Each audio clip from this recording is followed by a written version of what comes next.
Actually, it depends on if it's what type of meat it is. If you look at, and I think we talked about this one time, you can actually drain the meat out, I mean the blood out of beef. Beef is actually not really red meat. We say that because honestly, it has blood in it, and our American diets, we actually are eating the blood. But what you need to do if you really want to get it out is that go get you some kosher salt. It costs $2 or $3 at Kroger or at Walmart or whatever. And all you have to do to get it out is you take your steak and you sprinkle a little bit on the top. You flip it over. You sprinkle a little bit on the bottom. You get you some warm water. When I mean warm, I'm not saying hot. I'm just saying warm. So it could be like 70-degree, 80-degree water. Pour a little of that kosher salt in that water, stir it up with your hands or whatever. Drop your steaks in there and let them sit for about an hour. And this is the problem with American diets. And the reason why we do end up consuming blood is because we're impatient. And so when you sit it in there, if you've ever done this, it is really amazing because you'll come back in an hour and at the bottom, you're going to see blood. At the very bottom of that bowl is going to be a pool of blood. And then when you pull your meat out, it's actually going to be gray. It's not going to be red anymore. And when you cook it, it's actually going to be tender. It's going to be more tender than it would have been with the blood in it. So as crazy as it sounds, it'll taste better. It'll be better for you. And it's what God really wants. And then there's also what they call halal meat. Halal meat is the same thing. It is just the Muslims, that's how the Muslims say kosher. They say halal. So you can actually, I know here in Swanee, there's a place that they literally say halal meat here. So if you just go in there and buy meat from them, they've already drained the blood. But it is very difficult to get drained blood food from restaurants because they just don't care enough. For them, it's all about fast food.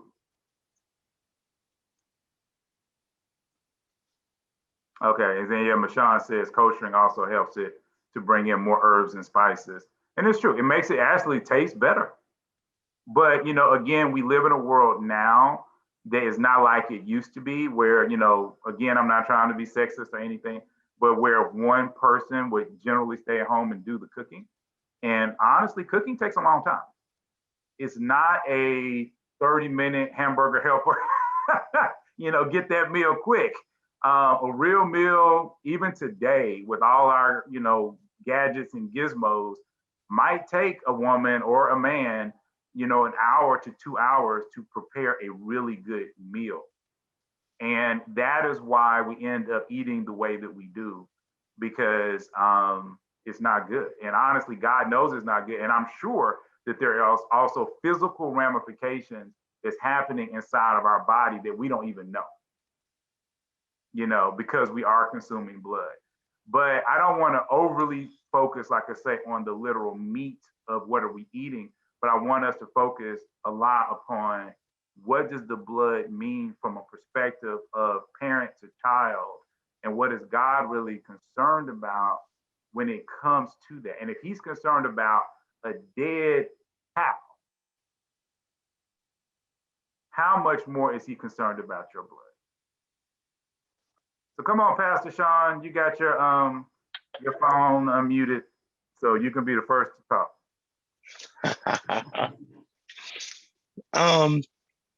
No, I really would just say that I agree wholeheartedly with everything that you have said, and specifically going back to raising children in the Black community. Something that was of note to me that was told to me by one of my older colleagues who's closer to retirement than just beginning, is that this is also the reason why you find people of the white race, why their children are acting as crazy or crazier than Black kids now. Because when you look back into the history of slavery, it was the Black parents that were raising these white children. So they grew up having more manners as well, and knowing how to be a more productive citizen. So even in that culture, they understood what it meant to have good child rearing. and they went to us who were able to do it. That's good. I want to comment on that. Yeah, you know how we be out in public and you see some of the things that those children do, you be like, "Oh no, I would not." You know, the certain things that the other children, the other brother children do, you be like, "No, that child would be in the grave." You know? So yeah, I see what you're saying. That's right because we instilled something and unfortunately in our culture we've lost that, you know, for our kids, and they have lost it more so because they don't have that influence at all anymore. We Mhm. got we at least in our in our culture, our mother, like there's a generation of parents, I can tell you, I see it now because I work in a school system that don't discipline their kids at all, but at least that grandmother is still in the picture, or the great, you know, somebody is still along that lineage that is teaching something like, okay, when you come to grandma's house, no, we don't do that, you Mhm. know, or we don't speak that way. So at least they have that to fall back on. The drawback to that is that we have a whole generation of children who their parents aren't teaching them, and so the grandparents become the parent again. And so what I have experienced and I see is that there's 20, 30-year olds, they continue to have children, many children, but none of them are being raised. You know, they see the grandparents sometimes or whatever. They go see grandma on the weekend and stuff like that. But it's just a lot of kids, and the parent is exhausted. They're tired and stuff like that. But they keep having them. They keep laying down and having them. So, but you know, that's just to say it's not synonymous. I mean, I know the Bible talks about having many children. Yes, and that's a blessing. Children are a blessing if you train them the way that they should go. If you don't train them, they're not they're gonna be a challenge for anybody. It's just gonna be a whole lot of what you call it. I don't know. I want to I want to insult anyone, but it's like you know, if It'll you be a toss up. It'll be a toss up. there you go. It'll be a toss up. It'll be a toss up if you don't train them. If you do train them, you have a lot of a good thing, you know. But if you don't, you got a lot of knuckleheads running around. Is really what I was trying to say, you know. You know, and I think too, that's where that comes to be a key point when it comes to passing on that generational wealth as well. Training them not just to survive in life, but how to really thrive, how to do those things that will then increase on top of the wealth that was left to you. So that when your children's children come into the picture, they would have something left over as well. Um, and my grandmother said something interesting to me too, that something she noticed of other cultures, they always made sure they had certain professions within their family somewhere. Someone was always in real estate, someone was always a teacher. So I can't remember the other, but she listed off like 4 or 5 different occupations that Mhm. they made sure they had. And a part of that becomes an issue because in today's society, what we consider a family, I don't believe is what God considers family. If they're not in our house, whether they came from our house or not, they're no longer a part of the family. I've done I've done my responsibility, and I've heard parents say this. Once they turn 18, I am good to go. Blah blah blah. But that's not the way that God set things in order. And you find even when Jesus was in his mother's womb, God told Mary, "Go to your cousin." That was still family. I mean, she had to travel to get there, Mhm. and God thought it was necessary for those two family members to come together at that time. But we don't do that anymore. We won't be a lender to our extended family. There is no reason why we should have to go get a loan from a bank sometime if we're all using our resources to make sure that we have what we need within our household. Yeah, Sean, what you're talking about now is kind of touching on, kind of how we got to this point of being in a permissive society. What you were saying, Jay, about how, the kids were part of that wealth because they worked the land, they took care of the animals. You couldn't say yes to everything and be your child's best friend because the work had to be done. Things had to get done. So now we're in a society where where we're proud to say, I'm my child's best friend. And that is not the job of a parent. If it comes up, then that's great. But literally your job as a parent is to say no. It's to save them from themselves and to teach them. And yeah, wealth in the sense of currency, that's great. But wealth in the sense of knowing the most important things in life are not financial. Just teaching your child how to be happy is one of the most challenging things that we face as parents because it's difficult to achieve. And we're so fixated on, oh, if I have enough money, I'll be happy. If I have the right partner, I'll be happy.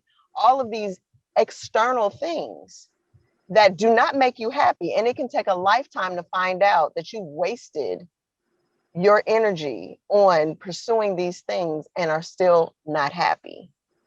So just teaching them how to find joy in wherever God places them, how to be able to praise God no matter what situation arises, how to learn the lessons that God brings into their lives.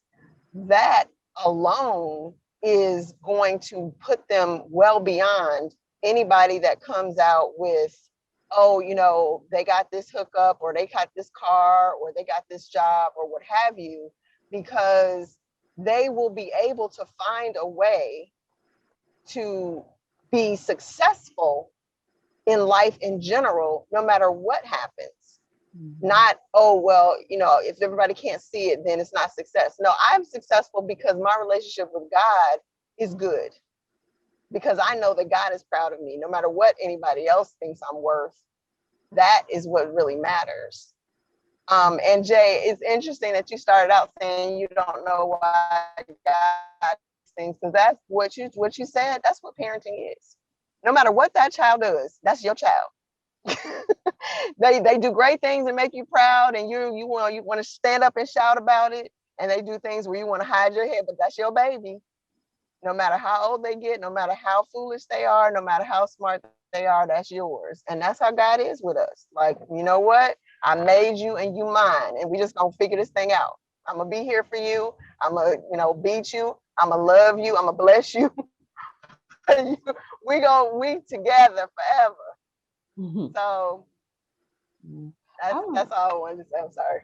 No, that's good. Hold on, real quick. Hold on. Okay. Valeka had her hand up. So I want to make sure I get her. Go ahead. I'm sorry. Valeka. Hey, hi. So my name is Valeka. I'm new to your group, and I want to say this is a great topic because, like you said, your wealth is right behind you. Hey, Will. She can't wait for me to get off of this call.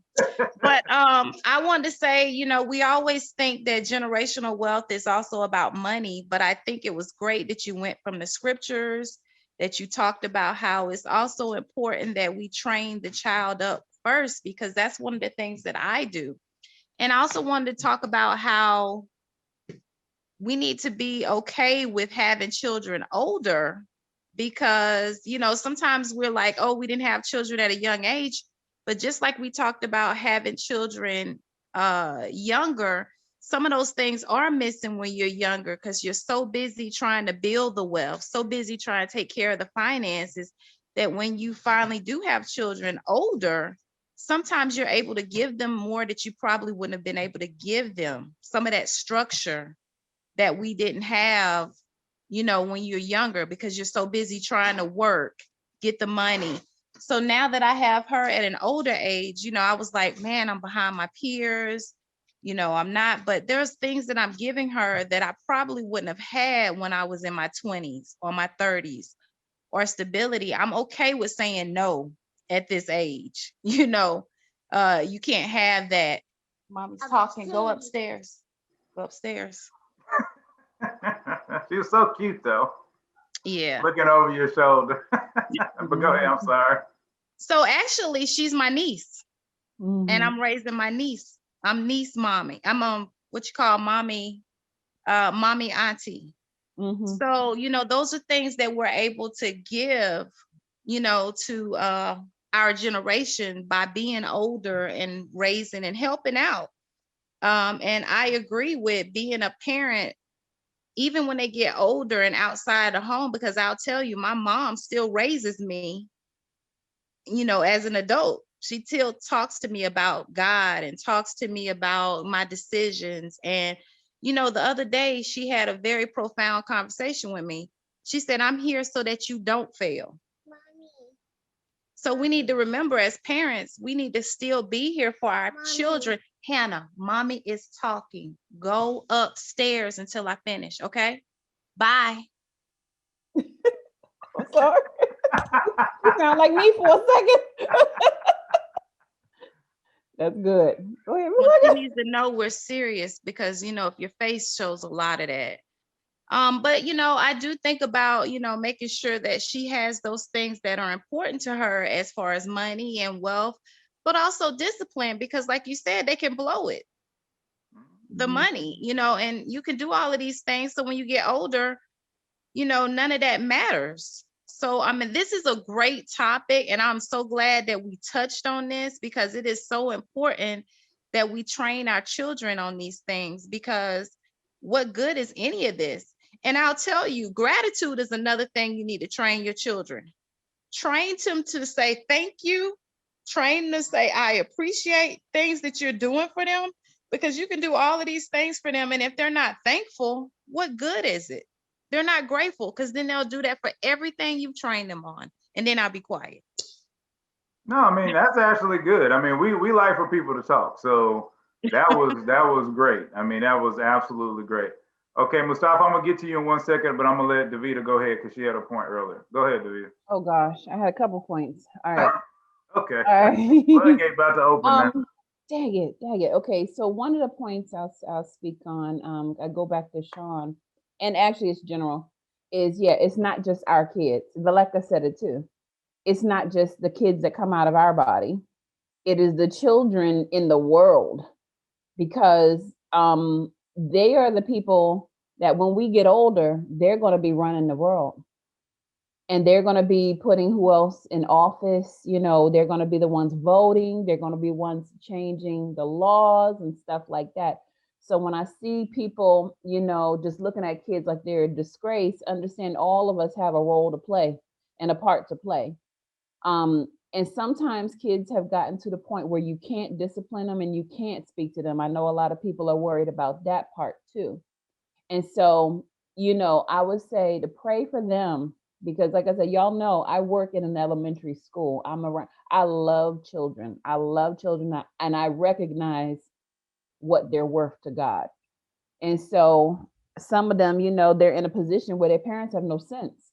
And so we're the only God they see. We're the only positive reinforcement. So I do what I can between those hours of 8 and 3, you know.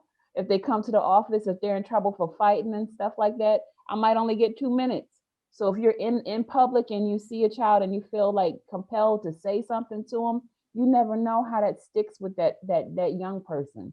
And I think too, as you grow spiritually, you'll notice whether your thing is the little babies or the elementary school or the high school. It maybe it's young adults, because they still young. They're 18 to 25 years of age, you know. And don't ever think that what you say is not gonna resonate with them, because you don't know how it's gonna affect them. And then the other thing I'll say is that someone told me a long time ago, if you want to know if you've done a good job as a parent, don't look at your children, look at your grandchildren. Wow, that's a good one. I like that. Okay.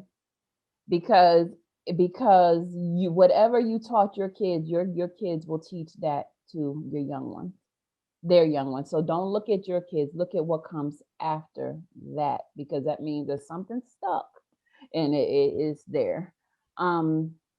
There was a few other points I wanted to make, but I can't think of them right now. So I'll let Mustafa go. I should have had my pen and my paper as usual so I can write it down. That's what I do. Yeah, yeah. Dang it. Taking notes, Okay. we taking notes so I won't forget. So come on, Mustafa. Come on, sir. I got it. Well, thank you. Thank you for letting me speak. Can you hear me well? Yeah, we can hear you. Yeah. So, one fascinating thing I really like, and I think another sister mentioned it as well, is that it's not, when we think about generational wealth, it's not necessarily about money. And that really shifted my gear, really shifted my thoughts about it immediately even when I started to hear JL, speak, because for most people it is about money, right? When we think about generational wealth, most people will think, oh yeah, saving money or having an inheritance for your children or something like that. But it's very interesting, to think about it in that way. That it's not just about the money; it's also about how you're raising your children and how they are carrying on your legacy. For me, see, I'm 25 years old, but I've had a mindset to leave things for my children, by the grace of God, but also to start a legacy here. I was actually born in Nigeria, but I left at an early age. My parents were born there; they grew up there most of their lives until we came out here. Now, when I say this, this thing I'm about to say, please do not take it in an offensive way. It's off of experience, off of what I have seen in our society, and especially as we talk about our Black community, our Black society.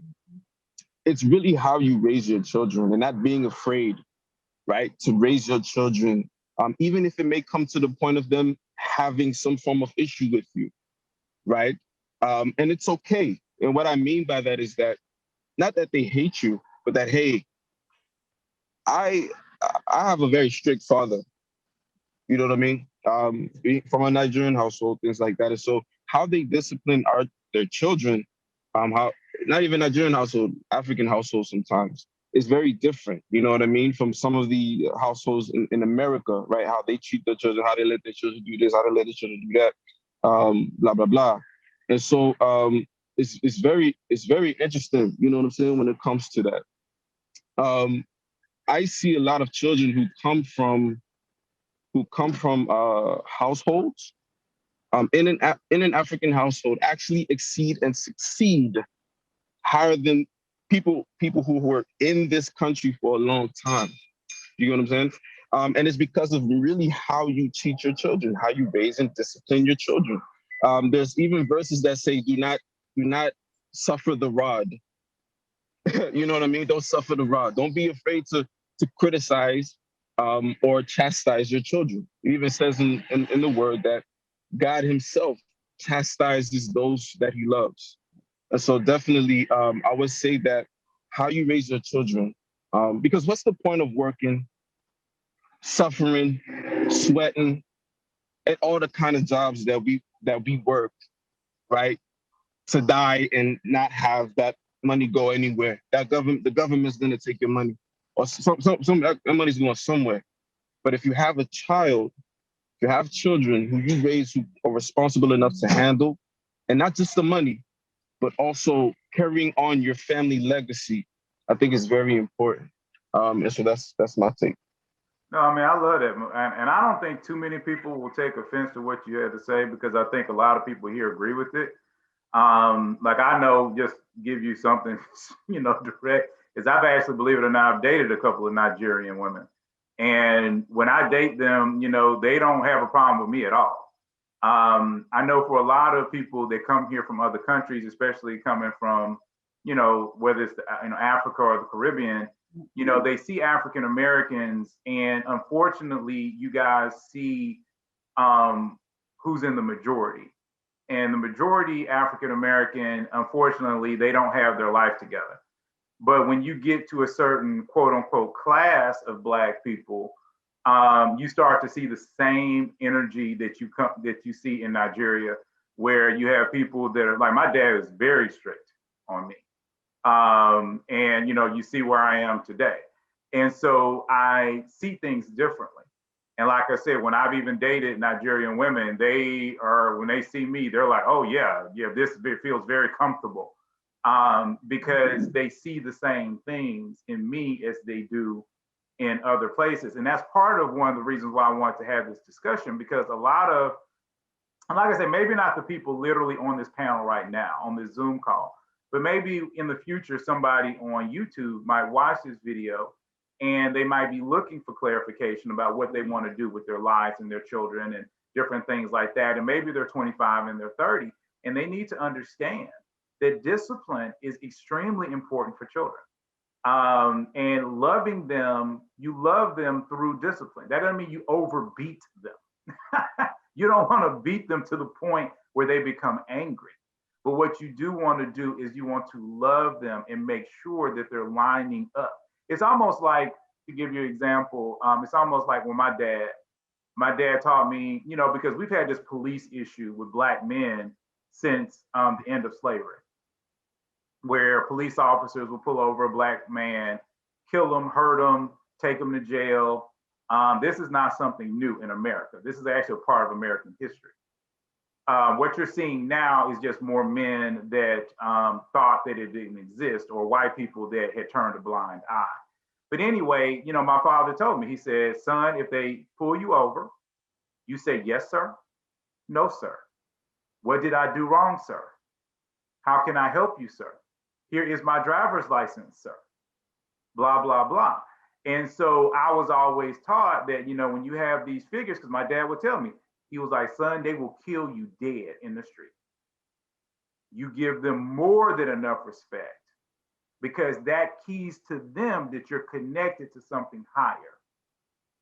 Okay, but when you act a fool, no, why you pull my ass over me? I ain't do nothing, blah, blah, blah. They know you're not connected to anything.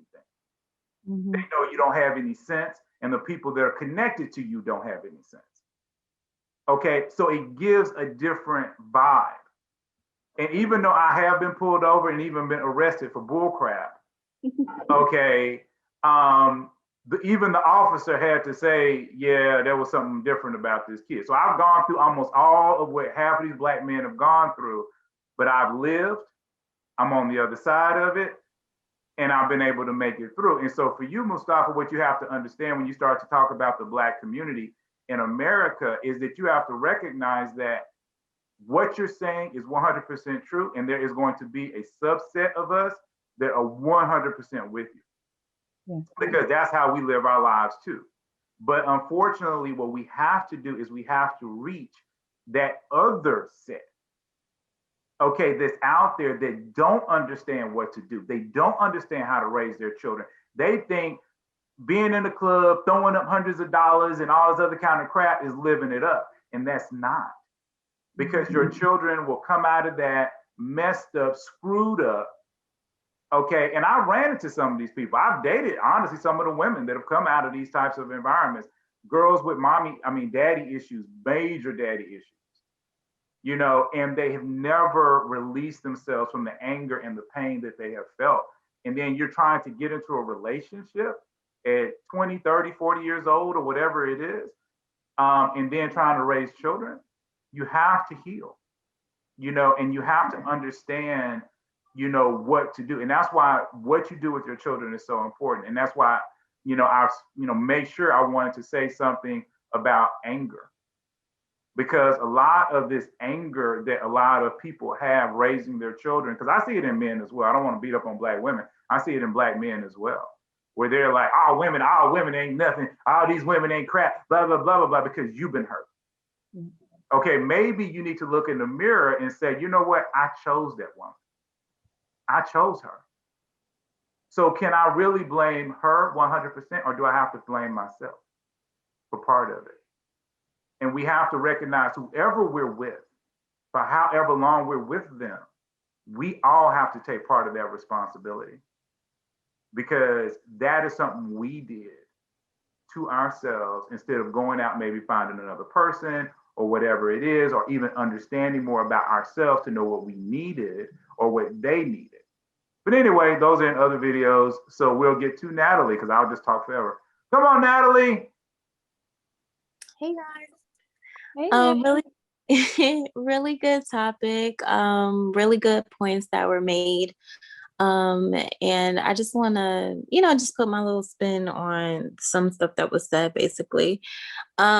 Just having a background in I have a Haitian background, so I'm from, like, my whole family is from the Caribbean, from the islands, and also being raised in New York, where I would say maybe 75% of the Black people that you would meet, family, is also from the islands. So we were talking about, the difference between people from, like, Black people from other countries and different islands, and the difference of, like, Black Americans, for example. So again, being from New York, when I've met people from different islands, they do have an upbringing that I would say that is not really traditional to what I would say Black Americans are raised with. They are raised with, a different set of morals, and a different set of background and beliefs and respect systems. And, they most likely will come from that background where your parents are not afraid to put their hands on you. So, it's a more strict background. And I feel like that in itself, being raised that way, you do end up being more of a well-rounded person. Not to say that, beating your kids is the solution, but within a certain age range, I feel like it is necessary, because I've witnessed a lot of my friends that have lost touch with their Caribbean background, and they just let their children run rampant, and they don't set any ground rules for their children, and they want to know why their 3-year-old, 5-year-old is in the house writing on the walls. I wish I would, at 3 years old or 5 years old, write on my mom's walls, as if she doesn't pay her bills and, take care of her home. So I just feel like it's a totally different upbringing that an American Black person has versus a Caribbean, Nigerian, wherever, outside of the country is being raised, because they have a lot more standards, I feel, in regards to the household. It's very much kind of like how Asians family live, about respecting the family culture or respecting the family name. It's very much like that about, in regards to, like, Caribbean households. And I see that being lost and watered down when it comes to Black African American households. And it's really sad, and I wish it didn't have to be that way. But yeah, that's really what my take is on that. Okay, cool. Come on, Tashawn. So I just wanted to touch on a couple of things. One, I want to make sure that it's said, because it definitely needs to be, that there are networks of parents in various levels of socioeconomic statuses. If you want to see a strong support system, look for some single moms, because they generally look out for themselves. And then if you have stay-at-home moms that are, can afford to stay home, then, they also have a pretty good network of, they alternate who takes the kids to school or to soccer or whatever. They support each other, and they, network and know, okay, so-and-so is going to take the kids and all of that stuff. Some of it out of necessity to pay for daycare. So Miss B down, down the hall is going to get the kids, or whatever the situation is. But out of necessity, there's a support system that's created for there to not be this deficit of you doing everything on your own. What I see it more often is in middle class, that we isolate, as Sean was saying earlier, of, well, if they're not under my roof, then it's not my problem.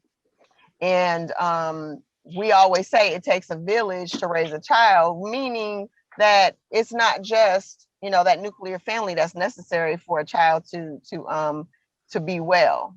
And often, whether the mom is a good mom or not, there's usually a mom in the community or mothers in the community that will make sure that child, gets something. Like, oh, she's been gone for several days, or she's high or whatever, so come on and eat with my kids. That is how we're supposed to be. If we actually extended ourselves beyond what's really my responsibility, well, we, as you said earlier, Jay, we are all responsible for each other, because we got to live with the results. So,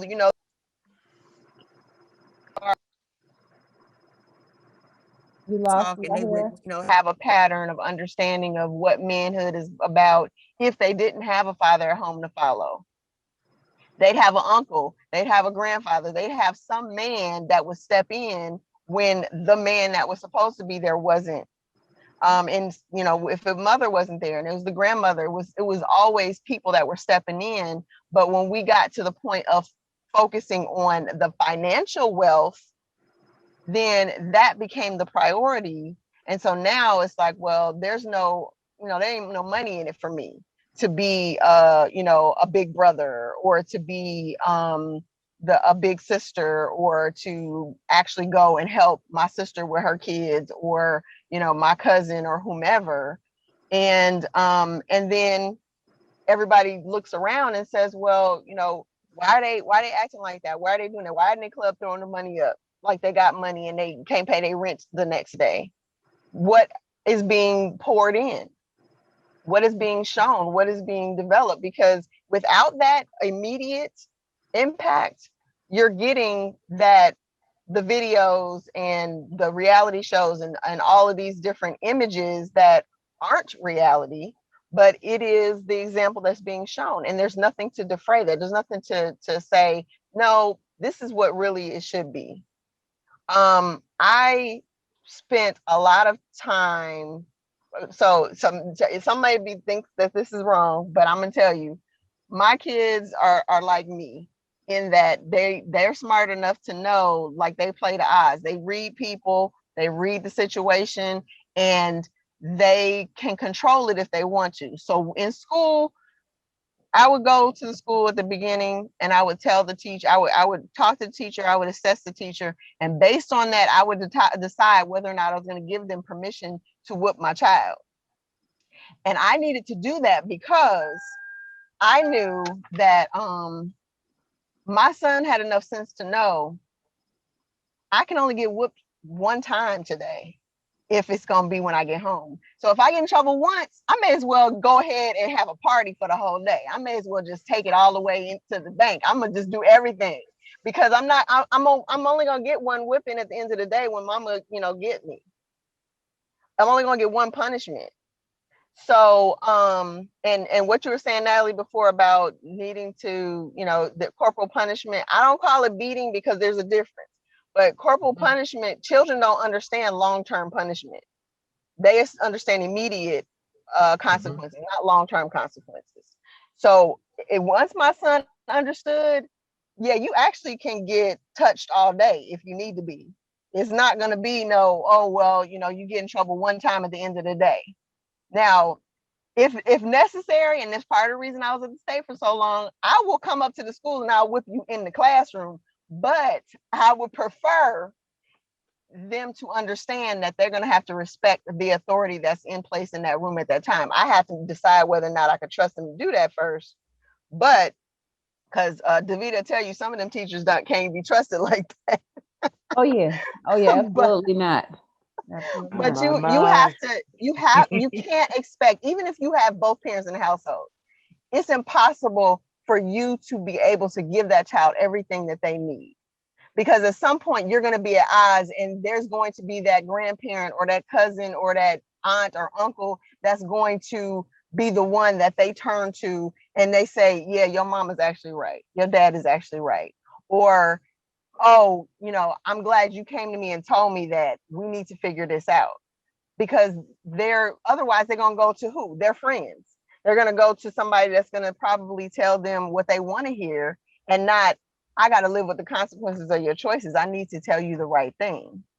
So I would just challenge everybody that, if you're in professions like DeVita where you're, pouring into kids all the time, but if you're not, and you're seeing things around you, I believe that God pricks our heart and speaks to us about things for a reason, because there's all kinds of issues. There's all kinds of things going on. So if it's something in particular that really gets under your skin, it's probably because God's telling you need to do something to help that situation. You need to do. Uh-oh, we lost her. Yeah, she keeps the difference in moving towards things being better, and say, you know what, I was part of the solution. I didn't just sit there and point and say they should. I did something to make a difference in at least one person's life. This is a great topic. I do agree with everything y'all said. And well, I want to comment on what Natalie had said, because I was born and raised in Brooklyn, New York. We grew up poor. I am the youngest of 10 kids, raised without a father in the home. So that's how I was raised. So I have friends that are Dominican and Puerto Rican, and one of the things that I admired about them, how there'd be a bunch of them, they'll live in this one apartment, they'll open up a bodega. And then they'll open up a bodega down the block. And then they'll bring some more family and open up another bodega down the street. And, and I admire that. And then I have friends that are from the Caribbean, from the West Indies. And, I'd watch how hard, like I know a parent, like my best friend's mother, she worked full-time as a maid and went to school at night. Now she's a registered nurse. And she went from where we lived to the block that we lived and bought a house in the nicer neighborhood in Brooklyn. And, the godfather of my kids, he's from Haiti, so being around people from other countries, I've been doing that all my life, even though I'm born and bred American. So I always admired that about them. But one of the things in this country that they don't have in other countries, and we didn't talk about, is the systemic racism that we had to deal with our entire lives that's going on for generation to generation. That's the generational curse that I think about in this whole topic. To whereas, like the American friends that I had, they didn't have a father in the home neither. I thought it was normal not to have a man in the home.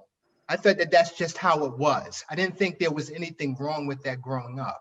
People getting shot on the block, before I was 10 years old, I must have seen about 10 people die. People getting shot on the block was normal. I didn't think there was anything wrong with that. The fact that society has been doing everything they can to tear apart the Black family, I didn't understood that until late in life. So even in my 20s, I still didn't understand it. And now I'm trying to raise a kid, not understanding the systemic racism that has plagued me, that I don't know the effects that it's caused me. And now I'm giving that to my son. So when I figured out all of that, then I tried teaching my son some things a little bit different. So we can't discount the fact that we've been, the Black community has been trained not to cooperate with each other. We've been taught, to get what you can get and keep it for yourself.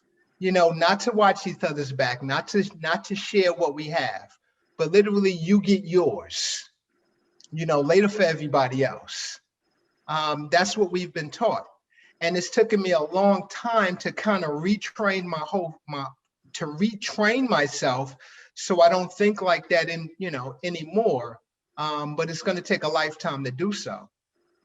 So when I look at the problems that we have as as a family, I'm always looking at the Black men. I'm looking at the fact that we are getting shot, we are getting incarcerated. That's been going on forever.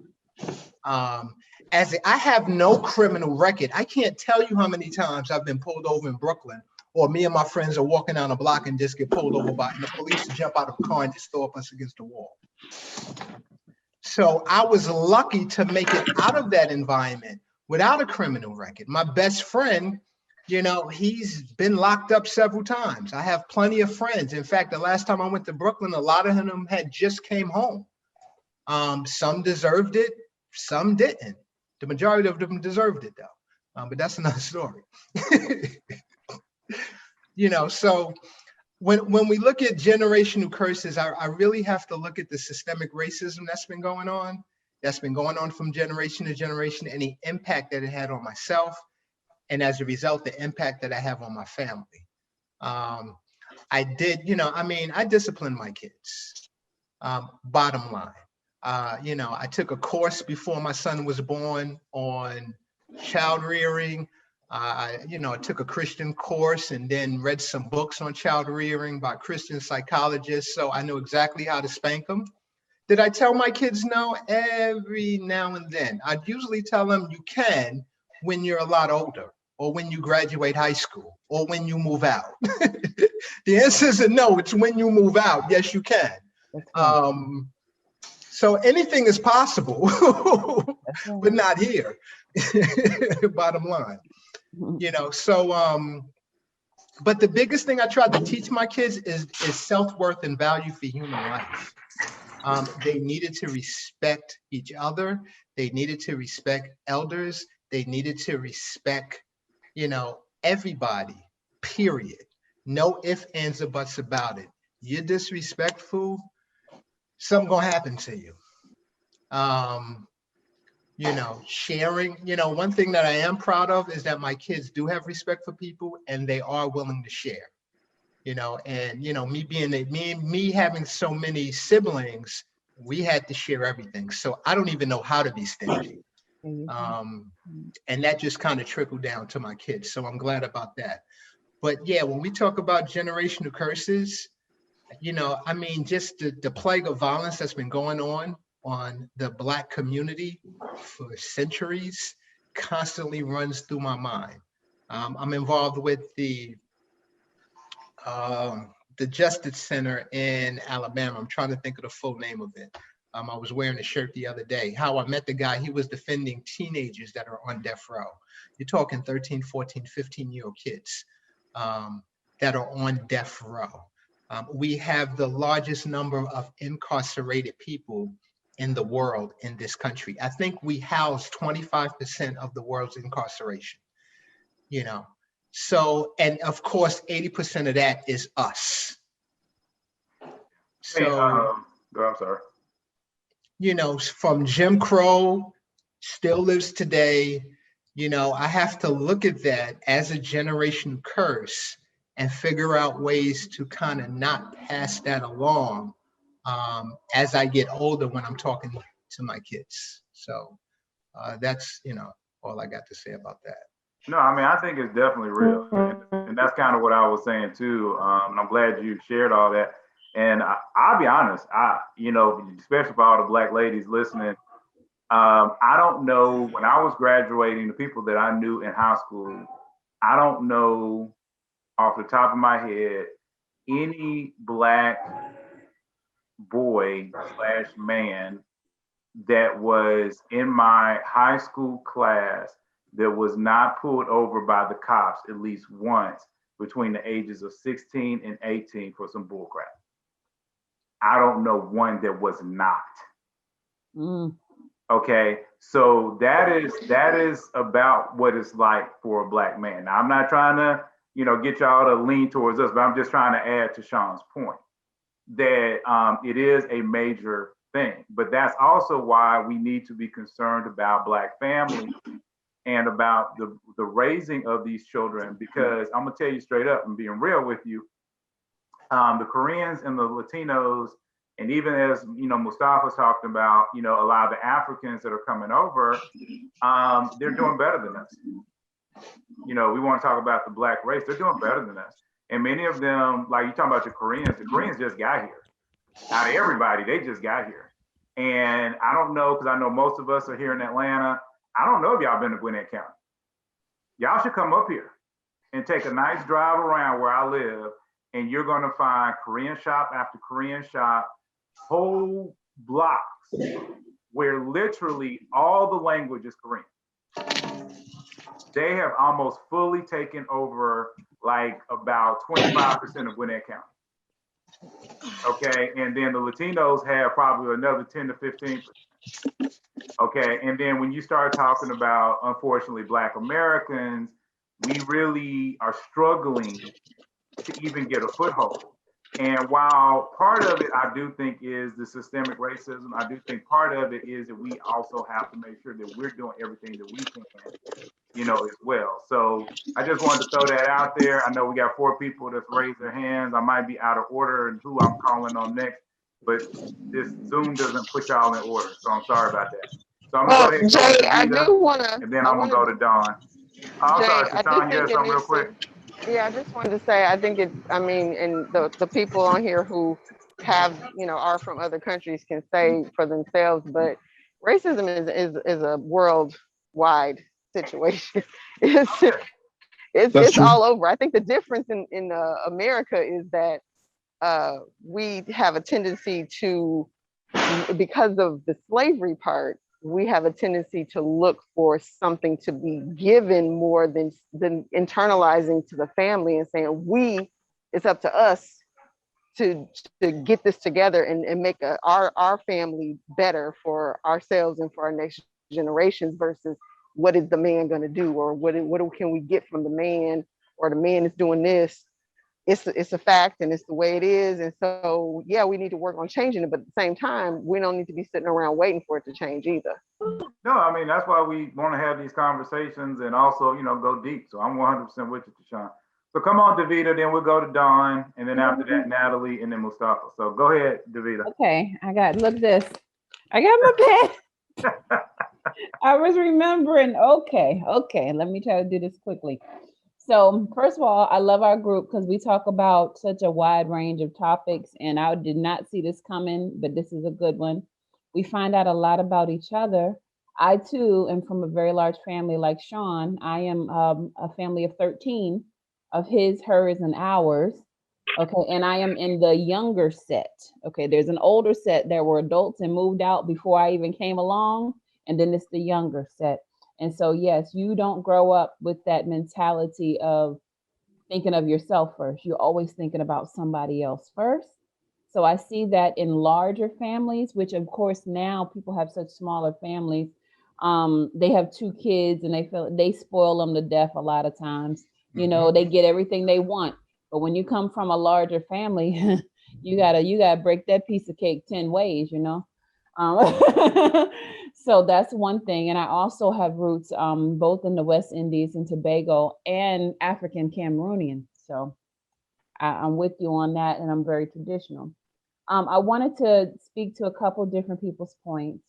One was, I want to say this. Valeka was talking about having kids when you get older and how there are blessings in that, and that's true. I had my first son at 18. I grew up with him. I didn't know how to be a mother. I did the best I can with the grace of God, and he turned out great. But then I had my second son when I was 35. I was in a better position financially, spiritually, mentally, so many things that I had learned over a span of 16 years to be able to provide for my son. And again, it didn't stop at financial wealth. It stopped at the wisdom that I had now on how to handle situations, raising not only a male, but a Black male in this society, and understanding that as a Black woman, it was not my job to teach him how to be a Black man, because I don't know how to be one. I'm not one. but it was my prime responsibility to teach him how to relate with and love a Black woman. Okay. And then also position myself where he could be influenced by Black men in the community in the absence of his own father. And so that's what I'm doing with both of them. And I think that that's our job as not only African Americans, but as Christians, to look for how are we going to raise this village. And God will provide in the absence, even if it be through death, or just absence and ignorance, that person is not with you anymore. We are still tasked with the challenge to raise our children. Okay. And speaking of raising our children, I wanted to point out that if people took the position that these are really not your children, they're not, they're God's children. Mhm. If you took that position and you looked at that little person that you have in the house like that, you would take much better care of that child. You would watch more so what you expose them to, the TV that you let them watch, the friends that they let them hang out, because God has made you a steward over that child. That is a soul that belongs to him. He said, I'm gonna let you borrow them for a couple of years. Okay, and when that child is returned to me, I want to see what you did with them. It doesn't end at 18. I know several people, my family members included, oh, I can't wait till they turn 18 to get out of my house. And I'm like, wow, how do you talk about you had this child and you feel that way about them? My son is 23. I raised him. He's a blessing. I love that he's here. I'm gonna be sad when he leaves because I raised him to be a man. He does everything that, he's supposed to do, and he's respectful. He's mannerful. One of the reasons my son Elijah is still home is, number one, it's expensive out here to live on your own. And I don't encourage him to shack up and get with a girlfriend and live with somebody. Okay. He needs to find a roommate, a guy that they can make it happen together, and help each other as friends. But the other thing is, I'm still teaching him.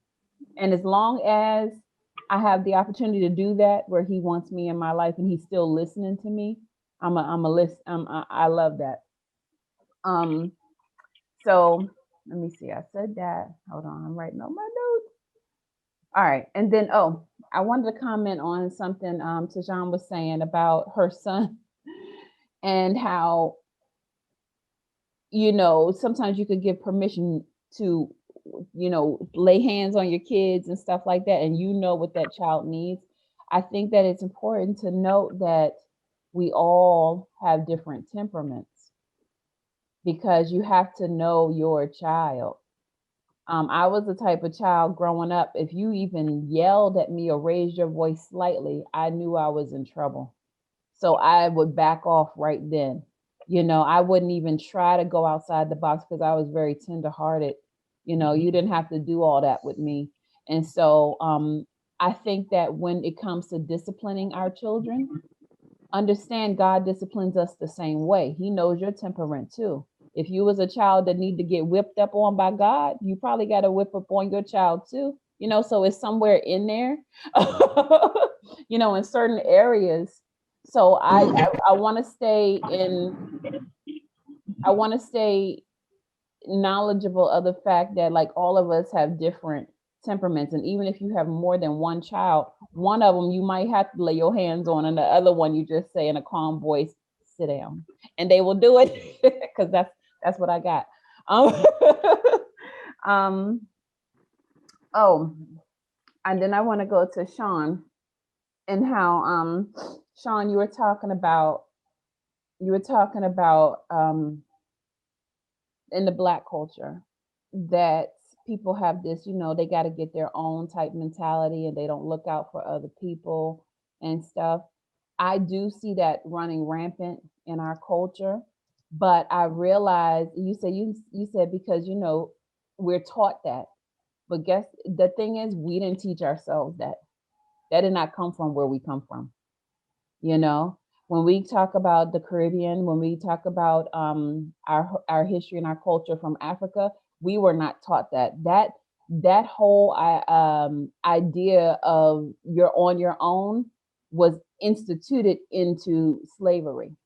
Okay, it was programmed into us, not by us, but by somebody else, and we adopted it. And the more that you know your history, the more that you know that, the more you have the tools to fight against it and say, I'm not going to be like that. I'm not, because I see this is not where I come from. These ideas aren't originated in the Black community. This was just like an outside entity. And then you also said that about 80% of who's in our jails and prisons are people of color, men of color. And I can tell you that I know that to be true. And I work in public education, and I see how you might have heard the term the pipeline. Pipeline, public education to prison. Okay. If you see what our children are taught in the policies that are placed into like public education, it's a pipeline to kind of usher brown and Black boys straight to prison. Okay. I mean, that's a whole nother topic. Maybe I'll have to lead on that one, JL, in a couple weeks.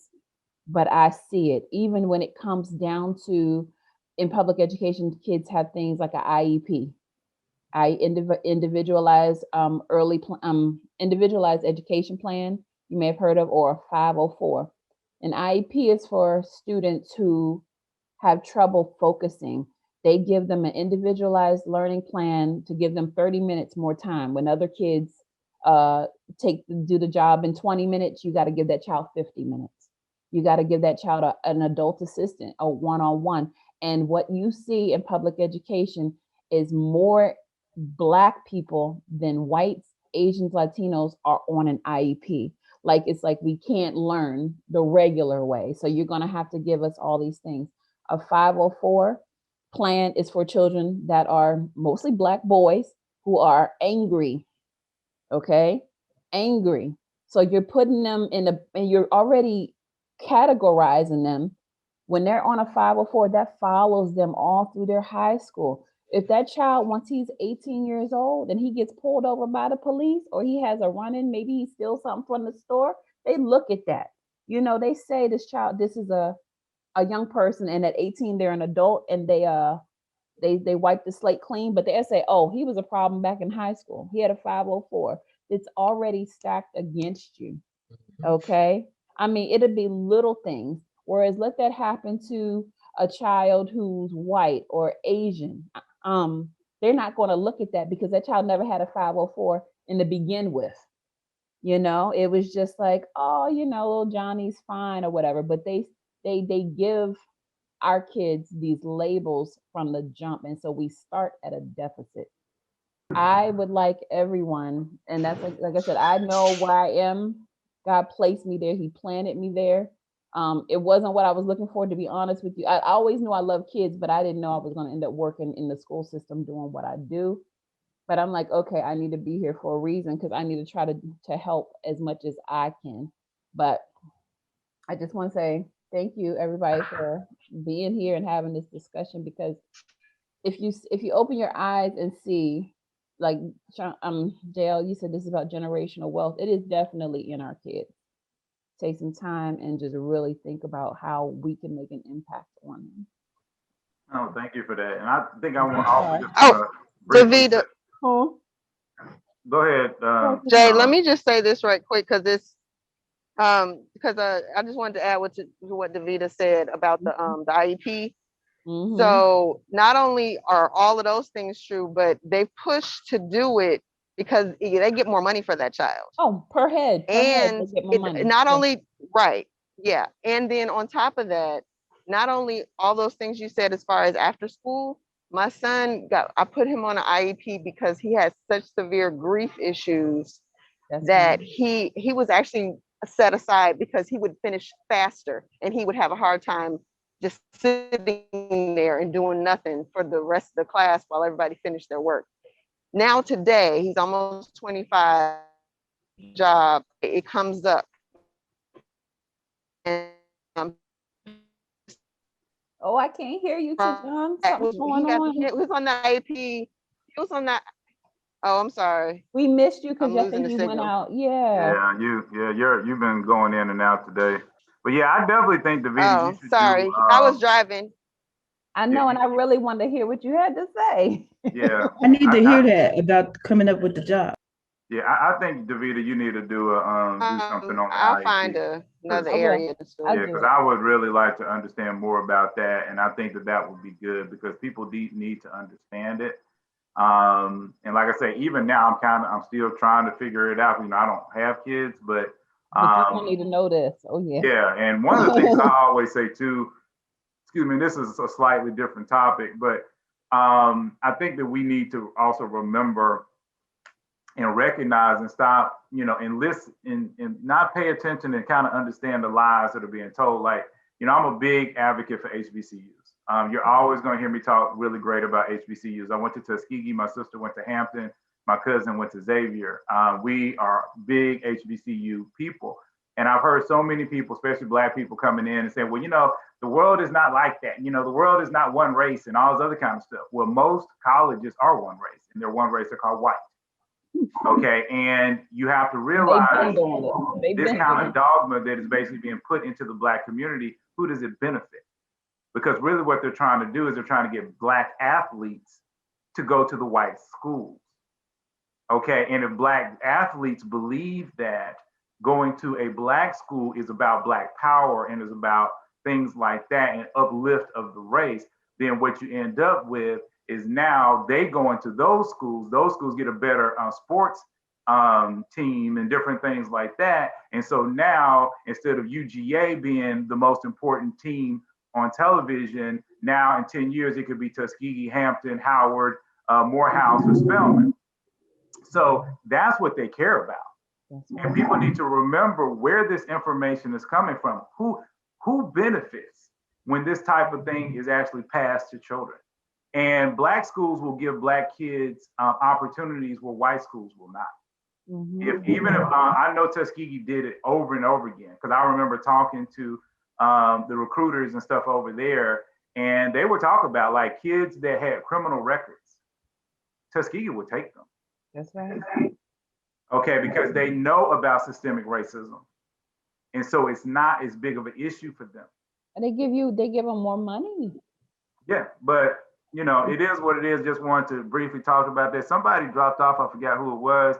But go ahead, Mustafa. Your hand is the only one raised now because I think we lost one person. But go ahead.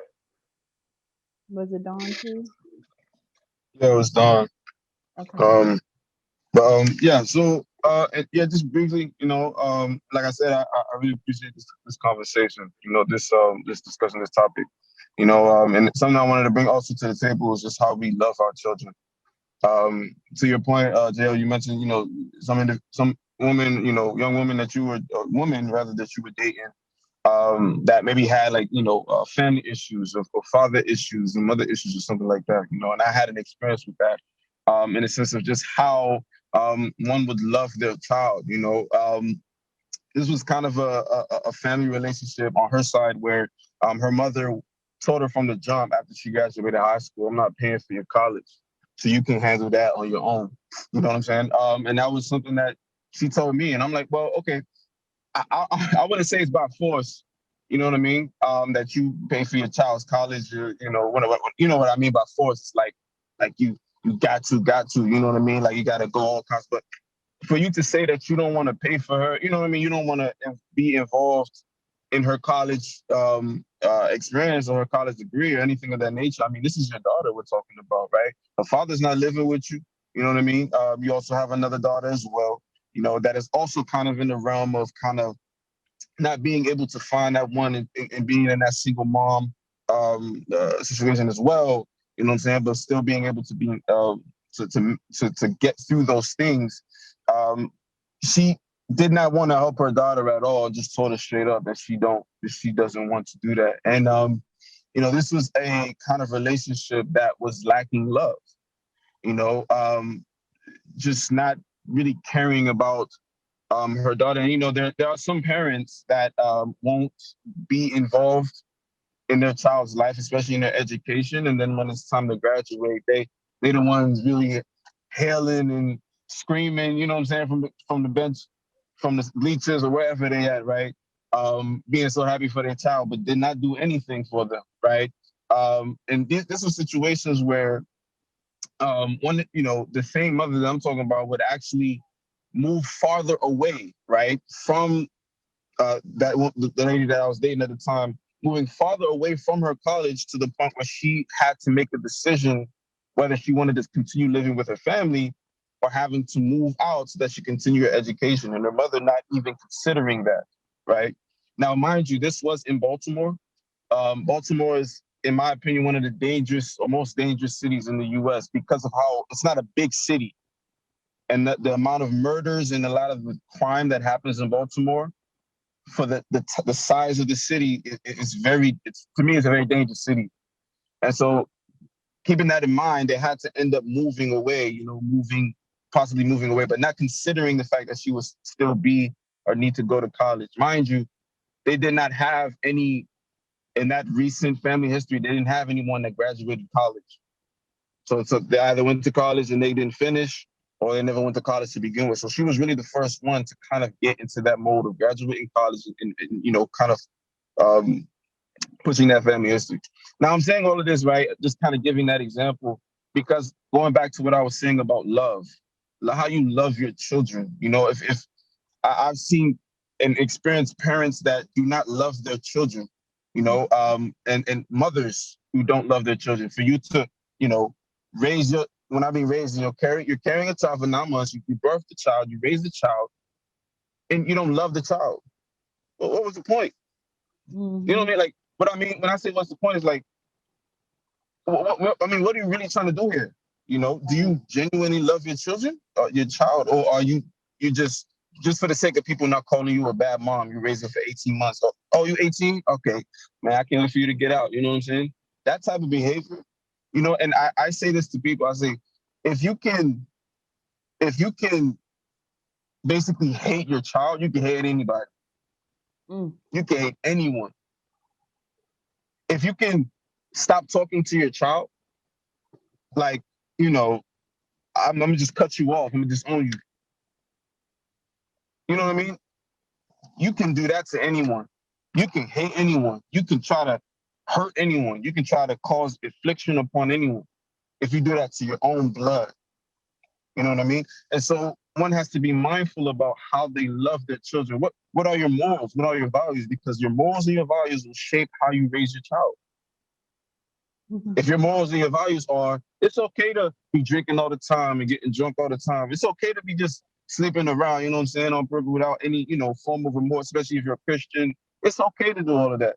Your child do that, you know what I mean? That's how you will end up trying to train them or raise them, or be okay with how they turn out in that regard. I mean, and we are a Christian group, so that's why I'm talking in that fashion. So it's like, these are the things that if you don't love your child, right, and based off the morals and values that you have in determining how to raise that child, if you don't love your child, it's going to be very hard to get that generational wealth in a sense of continuing that legacy. What do you want for your legacy? You know what I mean? Do you want a family? Do you want generations where the family is close, right? Where the family is building. The family is there for one another. The family truly loves and can be honest with each other without always getting offended. You know what I'm saying?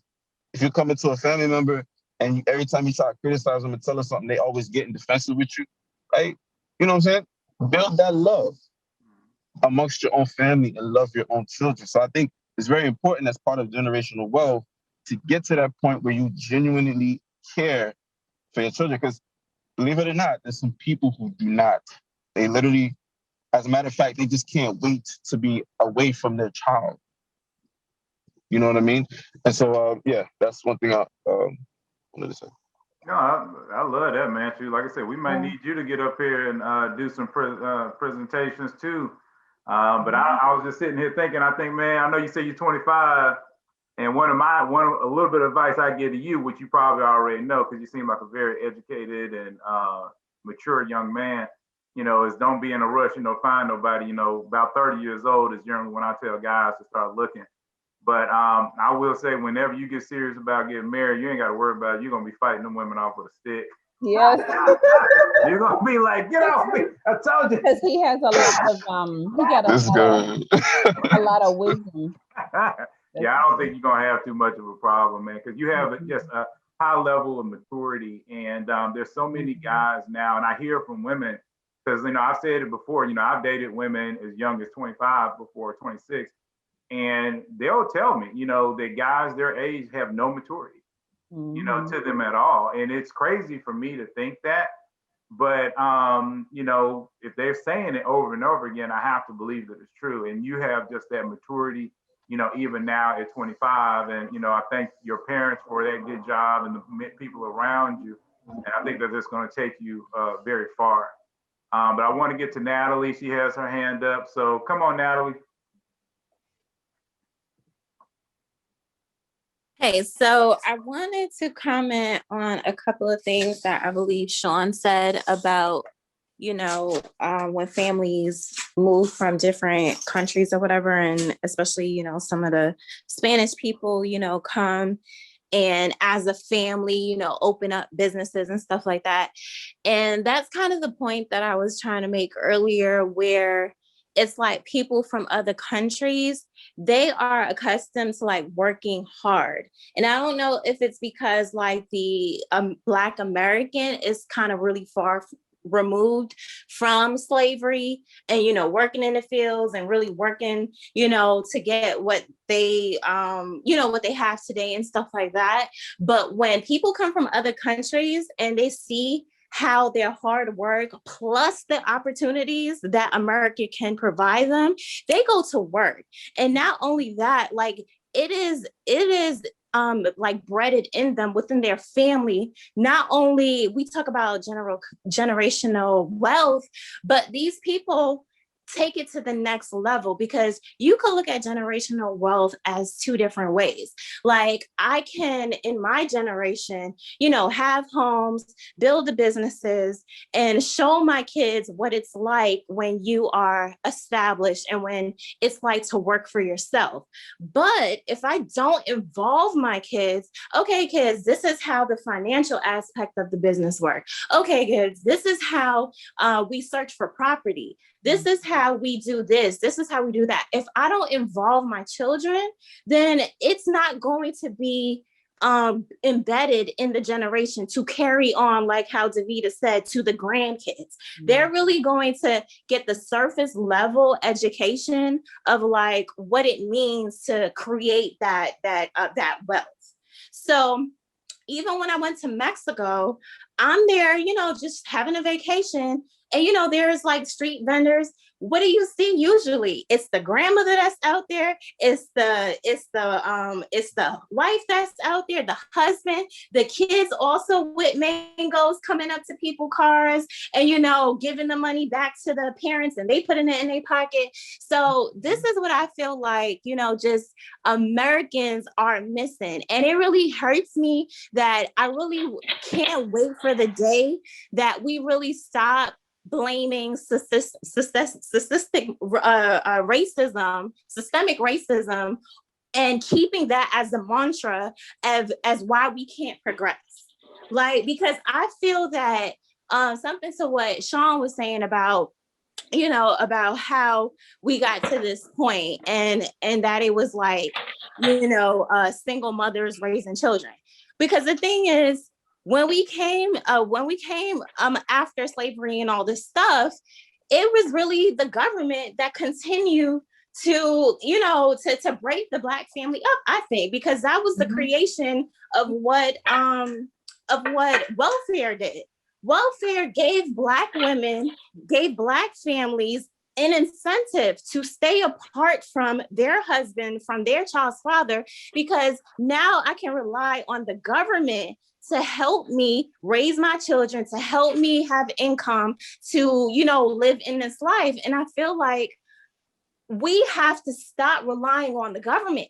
We cannot proceed and we cannot flourish and grow if we are waiting on the government to help us do stuff. Because like I said, when people come from other countries, they're not going to be like, they don't come here and be like, wow, now I can get now I can get unemployment, not unemployment, you get what I'm saying. Now I can get what's the word, food stamps and this and that from the government to help me. What they do is they go straight to work, find a business, use what they learned from their other country, come to America, use that, take the American money and send it back to the country to help their families.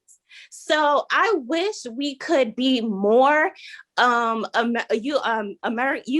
Americans in the US really come together and say, you know what, I'm not going to rely on the government anymore. I'm going to bring my communities together, and kind of how someone else said about, I think it was the pastor, where okay, so every other person that's born, you're going to be a doctor. Every other person that's born, you're going to be a lawyer. So that way, you know, if I'm sick, I can go to my people. If I need legal advice, I can go to my people. If we like build each other that way and kind of like, it doesn't matter if you're part of my family and have my blood, but we're going to work together, we would be so much better off as a society. No, I'm with you, Natalie. I mean, I agree. I agree with you. I just want to say 2 quick points and I'm going to pass it over. One of the things that you need to understand is, and Jesus talked about this, and this is, I think, a key element to everything that we're saying here, is Jesus said, my people fail for lack of knowledge. Mm-hmm. And a lot of people, they don't know. They don't know what to do with their kids. They don't know how to raise them. They don't know how to give them all the opportunities. And many times they believe that the opportunities is in the gifts that they're giving them and things like that. So I just want to quickly say that. I could go into deeper depth, but I don't want to go into right now. The other quick thing I just wanted to say is that you also have to watch in the way that other people train their children. And this, when you really look at America, and I've talked about this before a long time ago, even once you get out, because Rich is on now, but even once you get out of the Black race and you start talking about all races, is that one of the things that you'll find out that when you start talking about the middle class and higher, generally, not always, but generally what they do is they start to teach their children early. And this is what I mean by that. When you look at the Jewish community is a perfect example of this. What happens when every Jewish child turns 12 or 13, whether they're a boy or a girl? They do what? A bar mitzvah or a bat mitzvah. Okay, what are the purpose of these things? See, a lot of people don't even understand what these things mean. Okay, what they're saying is I'm presenting my child to the world as an adult. So at 12 or 13, they are in a transition to adulthood moment. They're not fully an adult, but they're transitioning. So the reason why this is important is because a lot of those kids in like these bar mitzvahs, bat mitzvahs, different things like that, all the people from the community are coming and then they're giving them money. They're giving them resources. And so then at that point, this kid might have gotten $2,000. Let's just say they got $2,000. So now the parent is sitting down with the child and they say, okay, we've got $2,000. How do you want to invest this? Let me teach you now at 12 years old how to invest this. See, what they're doing is at 12 years old, they're starting to teach them how to live life, how to actually be in control, how to manage. What we do as Americans is we just raise our children in the basic way until they're 18, and then we send them to a school that we hope will teach them how to manage or how to do this trade. So here's the difference. Your children are coming out, American children are coming out at 22. The Jewish child starts at 12. So the Jewish child has 10 years of experience over the American child. And you think that the world is fair. So no, now at 22, the Jewish child is starting off with 10 years experience, an understanding of stocks, an understanding of real estate, an understanding of all of this. This other child that's 22, all they have is book knowledge, not practical knowledge. And we wonder why so many races do better than we do. Okay, the reason why is because at 12 years old, they're looking at their child like a little adult. And we look at our child, oh, let me protect you. Oh, let the child grow up. It's like, you know, and I know it's a Christian group, but I'm gonna tell you just like they said it on Major Payne. What did he say? Sometimes you got, you know, because it was basically a woman trying to mother this little kid. Oh, Papa, I know what He you're was about to say. basically he was basically like, you got to get your titty Out of his mouth. Yes. Okay, and sometimes we need to hear a vulgar way for people to really understand. Let kids grow